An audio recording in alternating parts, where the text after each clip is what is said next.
ধোকলাটা দেখতেই লোভনীয় হয়েছে, কিন্তু তাও এটাকে আরও টেস্টি আর দেখতে আরও সুন্দর করার জন্য হ্যালো বন্ধুরা, রাজনন্দিনী ফুড লাভে আপনাদের সবাইকে স্বাগত। আর আজকে বানানো হবে বানাবো ধোকলা। আজকে যে ধোকলাটা আপনাদেরকে বানিয়ে দেখাবো ওটা একদম ইউনিক ধরনের। তো চলুন আমি বানাবো বেসন আর সুজি দিয়ে। প্রথমে নিয়ে নিচ্ছি এখানে বেসন, সুজি নিয়েছি, এখানে নিয়েছি কারি পাতা, কাঁচা লঙ্কা, এক টুকরো লেবু, ধনে পাতা, আর এখানে দেখুন হিং নিয়ে নিয়েছি, এখানে দেখুন কালো সর্ষে নিয়ে নিয়েছি, আর নিয়েছি এখানে চিনি, হলুদ, স্বাদ মতো নুন, একটা ইনো নিয়ে নিয়েছি, গ্রিন কালারের ইনো নেবেন, আর দেখুন এক বাটি দই নিয়েছি, আর এখানে আমি নারকেলটাকে স্ক্যাপারে করে এইভাবে কুড়িয়ে নিয়েছি, আর নিয়ে নিয়েছি রিফাইন অয়েল। আমি একটা বড় পাত্র নিয়ে নিয়েছি আর তার উপরে একটা স্ট্যানার রেখে দিয়েছি। এই স্ট্যানারের মধ্যে আমি প্রথমে দিয়ে দেবো 1 কাপ মেপে সুজি। সুজি দেওয়ার পরে আমি এখানে দিয়ে দেবো 2 কাপের মতো বেসন। 1 কাপ দিলাম, আরও 1 কাপ দেবো।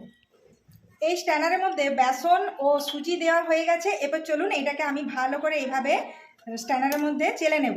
কারণ চেলে কেন নেওয়া হয়, চেলে নিলে কি হয়, কোনো লাম্পস থাকবে না, আর যে ধোকলাটা রেডি হবে না, ধোকলাটা জাস্ট সফট আর স্পঞ্জি হবে। এইভাবে স্টেপ বাই স্টেপ আপনারা পুরো ভিডিওটা দেখুন, আর একবার হলেও বানিয়ে খাবেন, আর কমেন্টে কিন্তু জানাতে ভুলবেন না। এখন চেলে নেওয়ার পরে এর মধ্যে আমি দিয়ে দেবো জাস্ট 1 চিমটি হিং। এরপরে এখানে দেখতে পাচ্ছেন আমি 1 চিমটি হলুদ গুঁড়ো নিয়ে নিয়েছি, এখানে দিয়ে দেবেন, আর এখানে দেবেন একটু স্বাদ মতো নুন, আর হাফ চামচের মতো চিনি। এরপর আমি এর মধ্যে দিয়ে দেব 1 চামচের মতো রিফাইন্ড অয়েল। এরপর আমি দিয়ে দেব 1 বাটির মতো টক দই। টক দই ও চিনি, নুন, হলুদ সমস্ত কিছুই এর মধ্যে দেওয়ার পরে একটু নাড়াচাড়া করে নিয়ে এইভাবে ভালো করে মেখে নেব। প্রথমে দইয়ের বাটিতে আমি সামান্য পরিমাণে জল দিলাম। এরপরে দেখুন এই দইয়ের জলটাকে এর মধ্যে আমি দিয়ে দেব। এরপরে আমি এইভাবে নাড়াচাড়া করে নিয়ে মেখে নেব, আর দেখে দেখে সামান্য পরিমাণে এইভাবে জল দিতে হবে। অল্প অল্প জল দেব, আবারও নাড়াচাড়া করে নেব। কারণ কি হবে, ব্যাটারটা জাস্ট খুব পাতলা হবে না, খুব গাঢ়ও হবে না, একটু মিডিয়াম থাকবে। তো সেই জন্য একটু দেখে দেখে কিন্তু জলটা দিতে হবে। ব্যাটারটার থিকনেসটা এইভাবে হবে, মানে জাস্ট পাতলাও না আর খুব গাঢ়টাও হবে না। তো এইভাবে আমি থিকনেসটা নিয়ে এসেছি। তো আপনারা এইভাবে ট্রাই করবেন, আর একটু ভালো করে ফেটাতে হবে, কারণ বেশি ফেটালে ধোকলাটা স্পঞ্জি হবে, আর যদি না ফেটানো হয় তাহলে অতটা স্পঞ্জি হবে না। তো দেখুন আমার ফেটানো হয়ে গেছে। এখন 10 মিনিটসের জন্য রেস্টে রেখে দেবো। বাড়িতে জল খাওয়ার যে গ্লাসগুলো থাকে সেই গ্লাসের মধ্যেই কিন্তু আজকে আমি ধোকলাটা বানাবো। তো দেখুন খুবই ইজি পদ্ধতিতে হবে, আর খুব সুন্দর কিন্তু দেখতেও হবে। তো আমি কি করেছি, ভালো করে গ্লাসগুলো ধুয়ে নিয়ে শুকনো করে নিয়েছি। এরপরে এর মধ্যে আমি একটু সামান্য পরিমাণে রিফাইন অয়েল দিয়ে দেবো গ্লাসগুলোর মধ্যে। রিফাইন অয়েল দেওয়ার পরে গ্লাসের গায়ে এভাবে হাতের সাহায্যে ঘুরিয়ে ঘুরিয়ে চারিপাশটা এভাবে তেলটাকে লাগিয়ে দেবো। তো দেখুন আমি এখানে ইন্ডাকশন অন করে দিলাম। এরপরে কন্টেনার নিয়ে নিয়েছি, ইডলির কন্টেনারের মধ্যে আমি কিছুটা পরিমাণে জল নিয়ে নিয়েছি। জলটা যতক্ষণে হিট হবে ততক্ষণে আমি ধোকলার ব্যাটারটা এই গ্লাসের মধ্যে কিন্তু ঢেলে দেবো। তো চলুন, ব্যাটারটা রেস্টে রেখেছিলাম, খুব সুন্দরভাবে থিকনেসটা এসছে। তো এই দেখুন যেহেতু সুজি দেওয়া ছিল, একটু জল আর দইয়ের জলটাকে টেনে নিয়েছি। এটা জাস্ট যখন আমরা কুকিং হতে দেবো তখনই আমি কিন্তু ইনোটা দেবো। তো এই দেখুন আমি এরপরে ইনো দিয়ে দিলাম, 1 প্যাকেট ইনো দেবো। ইনো দেওয়ার পরে বেশিক্ষণ রাখা যাবে না, আর বেশিক্ষণ ফেটানো যাবে না, জাস্ট হালকা মতো এইভাবে ফেটিয়ে নেবেন। তাহলে দেখতেই পাচ্ছেন চোখের সামনে যে পরিমাণে ব্যাটারটা হয়েছিল তার ডাবল হয়ে গেল। তো এই দেখুন কত সুন্দর ফেপে গেছে। তো এইভাবে একটা ফাঁপা ব্যাপার হবে। এইভাবে গ্লাসের মধ্যে দিয়ে দিলাম। গ্লাসের মধ্যে দিলে কি হয়, তাড়াতাড়ি করে হয়েও যাবে, আর খুব সুন্দর একটা দেখতেও হয়। তো এই দেখুন আপনারা একবার হলেও বাড়িতে ট্রাই করবেন, একটু অন্যরকমের দেখতেও হয়, কারণ গেস্টরা যখন বাড়িতে আসে না, মনে হয় যে কিছু একটু ইউনিক জিনিস খাওয়ায়। তো এইভাবে আপনারা ডেকোরেট করেও কিন্তু খাওয়াতে পারেন।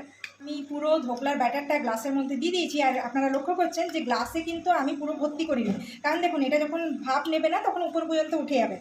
এই ধোকলার ব্যাটার ভরে দেওয়ার পরে একটু গ্লাসে এইভাবে হালকা হালকা করে ট্যাপ ট্যাপ করে নেবেন, তাহলে কি হবে, কোনো হাওয়াও থাকবে না। তো এইদিকে দেখুন জল গরম বসিয়ে দিয়েছিলাম, জল গরম হয়ে এসছে। তো একে একে এই জল গরমের মধ্যেই আমি গ্লাসগুলোকে এইভাবে দিয়ে দেবো। দেখতেই পাচ্ছেন এটা খুবই ইজি পদ্ধতিতে খুব কম সময়ের মধ্যে হবে। তো আপনারা একবার হলেও কিন্তু বাড়িতে ট্রাই করবেন, আর কমেন্টে কিন্তু জানাতে ভুলবেন না। তো এখন আমি এটা 10 থেকে 15 মিনিটের জন্য ঢাকা দিয়ে দেবো। তো দেখতেই পাচ্ছেন একদম টকবক করে ফুটছে। তো চলুন আমি এখন একটু ইন্ডাকশানটা বন্ধ করে আমি এটা দেখে নেব। জল কিন্তু অনেক গরম হয়ে গেছে, যথেষ্ট গরম আছে। এইভাবে আস্তে আস্তে সাবধানে আমি, হ্যাঁ ঢাকাটা একটু সাবধানে খুলতে হবে যেহেতু অনেক গরম আছে। তো দেখুন ঢাকা খুলে গেছে, একদম পুরো ধোঁয়া উঠে গেছে। এখন আমি দেখে নেব যে এই ধোকলাগুলো রেডি কিনা। তো কি করে বুঝবো? একটা টুথপিক কিংবা এরকম চামচের পেছনে, ছুরির পেছনে কোনো একটা জিনিস দিয়ে এইভাবে একটু সোজা সোজা এইভাবে ঢুকিয়ে দেবেন, দিয়ে আবারও এরকম সোজাভাবে বের করে নেবেন। তো দেখতেই পাচ্ছেন গায়ে কিন্তু সেভাবে লেগে নেই। যখন গায়ে লাগবে না তখন জানবেন কিন্তু এটা রেডি। আর যদি এটা পুরো গায়ে লাগা লাগা থাকে তখন আরও 2-3 মিনিট কিন্তু কুক হতে দিতে হবে। তো চলুন এখন আমি ধোকলাগুলো একে একে বের করে নেব। তো দেখতেই পাচ্ছেন প্রত্যেকটা ধোকলা এইভাবে গ্লাসগুলোকে বের করে নিয়েছি। এরপর ছুরির সাহায্যে এইভাবে চারিপাশটা একবার চালিয়ে নেব। এটাতে কি হবে, বের করতে খুব সুবিধা হবে। তো প্রত্যেকটা গ্লাসে এইভাবে আমি চারিপাশটা একবার চালিয়ে নিই।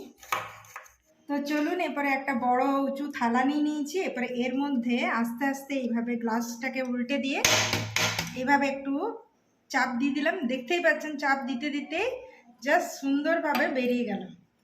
তো এই দেখুন কত সফট আর কত মানে জাস্ট একদম ফেপে গেছে ধোকলাগুলো।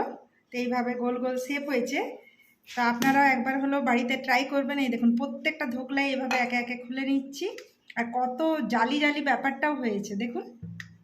তো দেখতেই পাচ্ছেন একদম খুব সুন্দর জালি জালি ধোকলা রেডি হয়ে গেছে। এরপরে এগুলো কাটার পালা। তো যে যেমন সাইজের খাবেন সেইভাবে এইভাবে কাটিং করে দেবেন।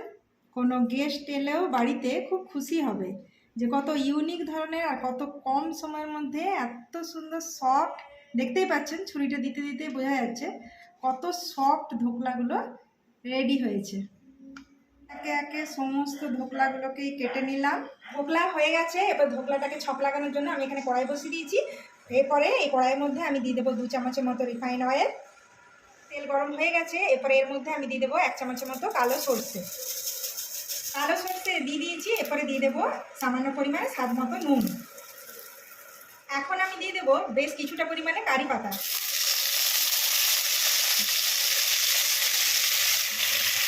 কারি পাতা দিয়ে দিয়েছি।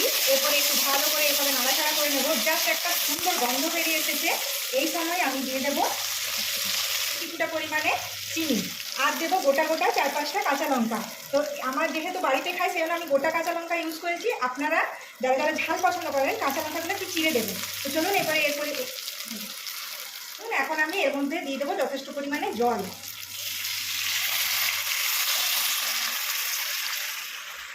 যথেষ্ট পরিমাণে জল দিতে হবে, কারণ যেহেতু ওগুলো স্পঞ্জের মতো ফেপে গেছে। তো এই জলটা পুরোটাই কিন্তু ধোকলার মধ্যে টেনে নেবে আর খুব সুন্দর কিন্তু একটা টেস্টি মানে লাগবে খেতে। জল একদম টকবক করে ফুটছে, খুব সুন্দর কিন্তু একটা গন্ধ বেরিয়ে এসেছে। এরপরে আমি ইন্ডাকশন বন্ধ করে দেব আর এই গরম জলের মধ্যে আমি লেবুটাকে ভালো করে নিংড়ে নিই। স্পঞ্জি ধোকলার মধ্যে এই রকম টেস্টি টেস্টি যে কারি পাতা, কাঁচা লঙ্কা, সর্ষে দিয়ে ছকে নিয়েছিলাম জলটা এর মধ্যে এরপর দিয়ে দেবো। আর পুরো একদম স্পঞ্জের মতো কিন্তু এই জলটা পুরো টেনে নেবে। তো একবার হলো বাড়িতে ট্রাই করতে ভুলবেন না আপনারা। আর এইভাবে বাড়িতে নিজেদের প্রিয়জনদের জন্য এইভাবে মিষ্টি মিষ্টি টেস্টি টেস্টি রেসিপিগুলো বানান। এগুলো টিফিনের জন্য ভীষণ ভালো। আর অবশ্যই এই রেসিপিটা ট্রাই করবেন। কমেন্টে কিন্তু জানাতে ভুলবেন না। ধোকলাটা দেখতেই লোভনীয় হয়েছে, কিন্তু তাও এটাকে আরও টেস্টি আর দেখতে আরও সুন্দর করার জন্য উপর থেকে দিয়ে দিচ্ছি নারকেল কোড়া। এই দেখুন খুব সুন্দরভাবে এইভাবে ডেকোরেট করবেন আর গেস্ট এলে তো পুরো খুশি হয়ে যাবে। আর বাচ্চাদের জন্য বানালে ওরা ভীষণ ইয়ে হবে, কারণ এটা টিফিনের জন্য যথেষ্ট ভালো আর খুব কম সময়ের মধ্যে। থেকে একটু ধনে পাতাও দিয়ে দেবো। বেশ একটা কারি পাতা ধনে পাতা দুটো মিলে খুব সুন্দর একটা গন্ধও বেরিয়ে আসবে আর খুব সুন্দর দেখতেও লাগছে না বন্ধুরা? তো অবশ্যই কিন্তু বাড়িতে ট্রাই করা যায় আর কমেন্টে কিন্তু জানাতে ভুলবেন না। তো দারুণ দেখতে হয়ে গেছে। তো এবার চলো আমাকে দিয়ে দাও। আমি জানি তুমি অনেকক্ষণ ধরে অপেক্ষা করেছো না। তো চলো বন্ধুরা এবার খেয়ে টেস্ট করে বলি এটা কেমন হয়েছে। তো দিয়ে দাও, খেয়ে বলো কেমন লাগছে টেস্টটা। চলে এসছে একদম ধোকলা। বন্ধুরা দেখতে পাচ্ছেন কি সুন্দর ধোকলা। আর এরকম স্বাদ, গরম গরম ধোকলা। ও একদম নরম সফট, দারুণ। কারি পাতা আর নারকেল আর সঙ্গে আজকে ধোকলাটা দেখতে কেমন হয়েছে সেটা তো বললে না। দেখতে তো দারুণ হয়েছে, গোল গোল। আর আরেকটা জিনিস কি, মানে একটা কাগজি লেবু মানে গন্ধে আমার নাকটা যখন থেকে রান্নাটা হচ্ছিল মানে এই যে হ্যাঁ পুরো ওই জলটারই গন্ধটা মানে এখন এখন ধোকলাটা কিন্তু ঠান্ডা হয়ে গেছে দেখো। হ্যাঁ মানে ফ্রেশ ফ্রেশ একদম দারুণ। আর ধোকলাটা মানে এমন একটা রেসিপি, এটা রেখেও খাওয়া যায়, ফ্রিজে রেখেও খাওয়া যায়, আর মানে টিফিনের টাইমেও যখন খুশি বের করে মানে খাওয়া গেল, তারপরে বাচ্চাদেরকেও দেওয়া যায়, হ্যাঁ না? তো বেশ দারুণ আর হেলদি, যথেষ্ট হেলদি। তো অবশ্যই আপনারা এইভাবে রেসিপিটা স্টেপ বাই স্টেপ ট্রাই করবেন, কমেন্টে জানাতে ভুলবেন না, লাইক শেয়ার সাবস্ক্রাইব করে দেবেন, যারা নতুন ফেসবুকে দেখছেন তারা ফলো করে দেবেন, আর ফ্যামিলির সাথে প্রত্যেকটা মুহূর্ত এনজয় করতে থাকুন। আমাদের ভিডিওগুলো কেমন লাগছে অবশ্যই জানাবেন।